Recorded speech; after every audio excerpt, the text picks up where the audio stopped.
You are watching Tube Science Learning Academy. Tube Science Learning Academy official YouTube চ্যানেলে তোমাদের প্রত্যেককে স্বাগত জানাই।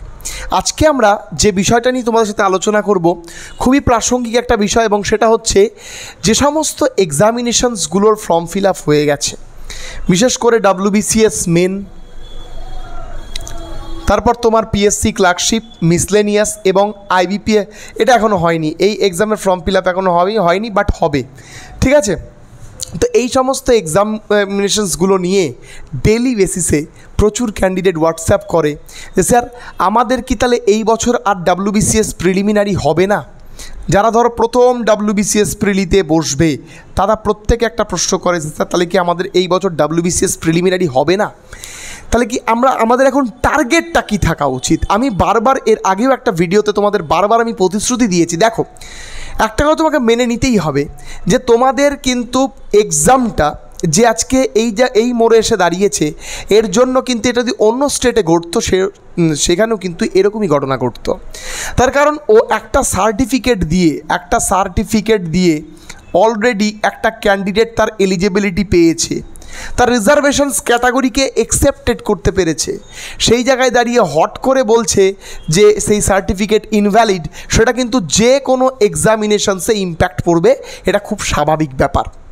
তো আমি জাস্ট তোমাদেরকে একটাই বক্তব্য বলবো যে তোমরা এই সমস্ত এক্সামকে যারা টার্গেট করে পড়াশোনা করছো, তোমাদের এখন একটু পেশেন্সের প্রয়োজন। তার কারণ তোমরা ফর্ম ফিল আপ করেছিলে, তোমাদের অ্যানাউন্সমেন্ট হয়ে গেছিলো এক্সপেক্টেড টেন্টেটিভ ডেট, কিন্তু সেই জায়গায় দাঁড়িয়ে তোমাদের একটু সমস্যা হচ্ছে যে স্যার আদৌ কি পরীক্ষাটা 1-1.5 মাস 2 মাসের মধ্যে হবে নাকি 5-6 মাস পিছিয়ে যাবে। আমি তোমাকে একটা কথা বলি, আমি যে ব্যাচটা চালাচ্ছি সেই ব্যাচেও ক্যান্ডিডেট আমি মেন্টালভাবে রেডি যে আমি যদি এখনও যদি 3 মাস পিছিয়ে যাই, 4 মাস পেছোয় বা 3 মাস পেছোয়, আমি 3 মাস ক্যান্ডিডেটকে টানবো এবং বারবার রিভিশনস করাবো। তেমন তোমাকেও এটা মেন্টাল হেজিটেশনসের মধ্যে রাখা যাবে না যে কবে পরীক্ষা হবে, আদৌ হবে না, এগুলোর মধ্যে রাখা যাবে না। বরং তোমাকে এটা রেডি রাখতে হবে যে যবেই পরীক্ষা হোক না কেন আমি আমার 100% এক্সামটার মধ্যে দেব, 100%, যাতে কোনো ক্রমেই আর সেখান থেকে আমাকে নেগলেক্ট হয়ে না ফিরে আসতে হয়। দেখো, সত্যি কথা বলতে পিএসসি ক্লার্কশিপসকে টার্গেট করে প্রচুর ক্যান্ডিডেট পড়াশোনা করছো। আমি তোমাদের বলি রেগুলার বেসিসে বাড়িতে স্টাডি করো, তার কারণ একটা না একটা দিন কিন্তু পরীক্ষা হবেই। আর তোমাদের এই যে ওবিসি সার্টিফিকেট নিয়ে যে ইস্যু হওয়ার দরুন যে WBCS মেন থেকে পিএসসি ক্লার্কশিপ, মিসলেনিয়াস প্রত্যেকটা এক্সাম পিছিয়ে গেছে, এটা খুব স্বাভাবিক ব্যাপার। এবং এই যে আমি যেটুকু আপডেট পেয়েছি বা যেটুকু খবর পেয়েছি, এটা মোটামুটি মানে গ্যাপ আপ হবে মোটামুটি 1 থেকে 1.5 মাস বা 2 মাস, তার বেশি কিন্তু নয়। এবার আমি যদি ধরেই নিই যে 3 মাস পেছোবে, তাহলে সেটাও কিন্তু মোটামুটি খুব অ্যাকসেপ্টেবল জিনিস, ঠিক আছে।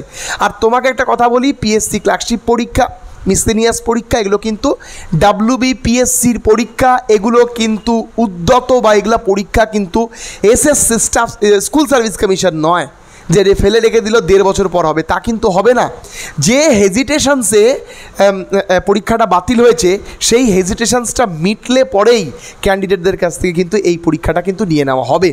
এবং তোমাদেরকে আমি আশ্বস্ত করতে পারি যারা এই পরীক্ষার প্রিপারেশনস করছো, একটা কথা মাইনুটলি মাথায় রাখবে, এই যে সময়টা তোমরা পেলে, এই সময়টা তোমাদের কাছে যাতে একটা গোল্ডেন অপরচুনিটি হিসেবে যাতে ধাবিত হয়। তার কারণ কেন জানো? তোমাকে একটা বাস্তব ব্যক্তি কথা বলি, তার কারণ আমি তোমাকে এখনও বলতে পারি এখনও 10% ক্যান্ডিডেট পিএসসি ক্লার্কশিপের জন্য সত্যি প্রিপারেশনস নিয়েছে। 90% ক্যান্ডিডেট এখনও অবধি সিলেবাসটাই সঠিকভাবে জানে না, কোশ্চেন স্ট্যান্ডার্ডটাই সঠিকভাবে জানে না, যে কেমনভাবে তারা জানে পরীক্ষা দিতে যাব। আমি তোমাদের বলছি, সেই 90% ক্যান্ডিডেটকে বলছি। আর যে 10% ক্যান্ডিডেট এই ভেবে প্রিপারেশনস করেছে যে না আমাকে পিএসসি ক্লার্কশিপ চাকরি পেতে হবে, তারা কিন্তু এই ওয়েটিংটাকে, এই যে 3 মাস 1.5 মাস 2 মাসের যে পেছনে সরে যেতে পারে বলছে যে এক্সামগুলো, সেগুলো কিন্তু তাদের কাছে একটা বিগ ডিল হয়ে যাবে। কেমন তারা ডিল করবে? তারা ইচ অ্যান্ড এভরিডে টেস্ট দেবে, ইচ অ্যান্ড এভরিডে তাদের যে সমস্ত, তুমি একটা প্রিপারেশন করছো, তো তুমি চোখটা বন্ধ করে তুমি নিজের মনের কাছে জিজ্ঞাসা করো যে তুমি কোন সাবজেক্টে দুর্বল। কোন সাবজেক্টে প্রশ্ন আসলে তুমি পারবে না আমি তোমাকে লিখে দিচ্ছি, তোমার মন দেখবে তোমাকে 1 সেকেন্ড, উইদিন 1 সেকেন্ড তোমাকে রিপ্লাই করে দেবে তুমি এই সাবজেক্টে দুর্বল, এই সাবজেক্ট থেকে প্রশ্ন আসলে তুমি পারবে না। আমি তোমাদের বলছি, তো ফলে আমি তোমাদের আশ্বস্ত করছি যে সময়টা তোমরা পাবে সেই সময়টা বারবার শুধু আমার কাছে, ওর কাছে, ওই স্যারের কাছে বারবার জিজ্ঞাসা করে সময় নষ্ট করো না। স্যার মিসসেলিনিয়াস এক্সাম কবে হতে পারে, স্যার পিএসসি ক্লার্কশিপ এক্সাম কবে হতে পারে। দেখো পেছোবে, WBCS মেন পেছোবে কি 2 বছর পেছোবে, 1 থেকে 1.5 মাস। তো ঠিক আছে, WBCS মেন তো নেবে, তাহলে কি এগুলো এক্সাম পড়ে থাকবে, এগুলো এক্সামও নেবে। তো ফলে যারা যারা এই চিন্তায় চিন্তিত হয়ে আছো যে আদৌ কি পরীক্ষাটা হবে নাকি আমরা শুধুই ফর্ম ফিল আপ করে ডিরেকশনসভাবে পড়ে যাচ্ছি, আমি তোমাকে বলছি আমার নিজস্ব বাস্তব অভিজ্ঞতা। এবার প্ল্যানিংস, তুমি যদি সঠিকভাবে তোমার জীবনকে পড়াশোনার মধ্যে রাখো, তুমি দেখবে যত বড় হবে, যত আস্তে আস্তে সব কিছু বুঝতে দেখবে, তোমার সামনে দেখবে প্রচুর গেট আসবে, সে সমস্ত গেটগুলো তোমার অতিক্রম করার ক্যাপাবিলিটি আসবে, শুধু পরীক্ষা দিলেই হয় না। আমি তোমাদের একটা কথা বলি, এই মিসসেলিনিয়াস ক্লার্কশিপস WBCS মেন্স তো ছেড়েই দিলাম, কারণ এখানে যারা পাস করেছে তারাই কেবল দিবে, কিন্তু মিসসেলিনিয়াস ক্লার্কশিপস আর আইডিওর জন্য যারা পড়াশোনা করছো 90% ক্যান্ডিডেট শুধু পরীক্ষা দিতে যাবে, সিলেকশন হলেও ভালো, না হলেও কোনো যায় আসে না। 10% ক্যান্ডিডেট সিলেকশনস পাবে, তারা কিন্তু মন দিয়ে পড়াশোনা করছে, রেগুলারলি পড়াশোনার মধ্যে আছে। আর আমি তোমাদের একটা কথা বলি, এর মধ্যে যে GS পেপার আছে না, জেনারেল স্টাডিজ পেপার, সেটা পড়তে পড়তে সবার চুল উঠে যাবে, তবুও দেখবে কমন পড়বে না। আমি তোমাদের বাস্তব ভিত্তি বলছি, অতএব এখন থেকে ঠিকঠাক করে পড়ো।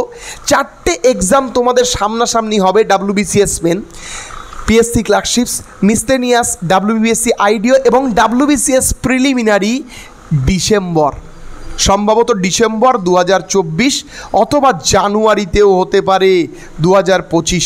তার কারণ এই যে ওবিসি সার্টিফিকেট ক্যান্সেলেশনসের যে ইস্যু, এই ইস্যুটা সলভ হলে পরেই তোমাদের কিন্তু ফর্ম ফিল আপ শুরু করে দেবে। কিসের? তোমাদের কিসের? WBCS প্রিলির, WBCS 2024-এর ফর্ম ফিল আপ কিন্তু হবে এবং হবেই। 2024-এ WBCS যদি না হয় সেটা একটা অসাংবিধানিক ব্যাপার। ডেফিনেটলি 2024-এ ফর্ম ফিল আপ হবে, ডিসেম্বর 2024-এ হয়তো পরীক্ষা হবে এবং জানুয়ারি 2025-এ হয়তো পরীক্ষা হবে, যে কোনো একটা প্রিলিমিনারি পরীক্ষা হবে। তো বলো যে তুমি যদি ভালো করে দেখো, তোমার কাছে 7 মান্থ আছে, তো 7 মান্থ যদি তুমি ঠিকঠাকভাবে WBCS প্রিপারেশনস নাও, আমি তোমাদের বলছি ঠিকঠাক গেটওয়ে এবং ঠিকঠাক ডিরেকশনসে নিলে পরে প্রিলিটা তুমি ক্লিয়ার করবে। ঠিক আছে, এবার WBCS প্রিলি ক্লিয়ার করতেই কোনো ছেলেপেলের 5-7 বছর 8 বছর লেগে যায়। তো ফলে কি প্রপার প্রিপারেশনস এবং ডিরেকশনস না পেলে কিন্তু প্রিলি ক্লিয়ার হবে না। ঠিক আছে, তো সেই জায়গায় দাঁড়িয়ে আমি তোমাদের বলি, ফোকাসড হও, পেশেন্স ধরো। যে সমস্ত বাড়তি কথা তুমি না জানলেও চলবে, সে সমস্ত বাড়তি কথায় কান দিয়ে কোনো লাভ নেই। তোমার যেটা কাজ করা তুমি সেটা ফ্রিকুয়েন্টলি করে যাও, আলটিমেটলি দেখবে সাকসেস কিন্তু আসছে। তো চলো আজকের ভিডিওটা এই উদ্দেশ্যেই বানালাম, তার কারণ ইউজ ক্যান্ডিডেট এটা নিয়ে জানতে চাইছে যে স্যার এই সমস্যা, এগুলো থেকে কি আদৌ বেরোতে পারবো নাকি আমি কী করব। আমি তোমাদের বলি বি পেশেন্স ধরো এবং ফোকাসড থাকো। তুমি কি করতে চাইছো, তুমি যেটা করতে চাইছো তার গেটওয়ে কোনটা, তার গেটওয়ে যদি পিএসসি ক্লার্কশিপস হয় তাহলে তোমাকে মানে একবারে বলা যেতে পারে পুরো ফোকাস থাকতে হবে তোমার এক্সামের পুরে, যে এই এক্সামটা তোমার। ঠিক আছে, ভালো করে মাথায় রেখো, পড়াশোনা করো এবং আমি তোমাদের আশ্বস্ত করছি চারিদিকের আওয়াজে মাথা কান দিও না, মাথা খারাপ হয়ে যাবে। তার কারণ WBPSC যখন কোনো রিক্রুটমেন্ট ছিল না তখন এই রিক্রুটমেন্ট করেছে, এবারও রিক্রুটমেন্ট করবে। আর যারা যারা এই ভাবনা চিন্তার মধ্যে আছে আদৌ কি ফ্রেশ রিক্রুটমেন্ট হবে, আমি তোমাদের একটা কথা বলি, ক্লার্কশিপ সারা জীবনই ফ্রেশ হয়, কিছু থাকে এবং সেটা ধরা পড়া পরের ব্যাপার থাকে, অনেক ব্যাপার থাকে, কিন্তু এর 2019-এর রিক্রুটমেন্ট তো ফ্রেশ হয়েছে, প্রচুর ফ্রেশ ক্যান্ডিডেট আমার কাছ থেকে চাকরি পেয়েছে তারা। আমি নাম বলতে গেলাম মানে মুহূর্তের মধ্যে 20-25 জনের নাম মনে পড়ে যাবে। তো ফলে এটা হয়েছে, এটা হবেই। ফলে ঠিকঠাকভাবে পড়াশোনা করো। আর মিসসেলিনিয়াস কিন্তু একটা গোল্ডেন এক্সামিনেশনস, WBCS-এর সমতুল্য এক্সামিনেশনস। যারা ফোকাস করে পড়াশোনা করছো, এই দুটো এক্সাম যারা ফোকাস করে পড়াশোনা করছো তাদের ভালোই হবে, বই খারাপ হবে না। মাথায় রাখবে, সবাই খুব ভালো থেকো। আজকে এইটুকুই।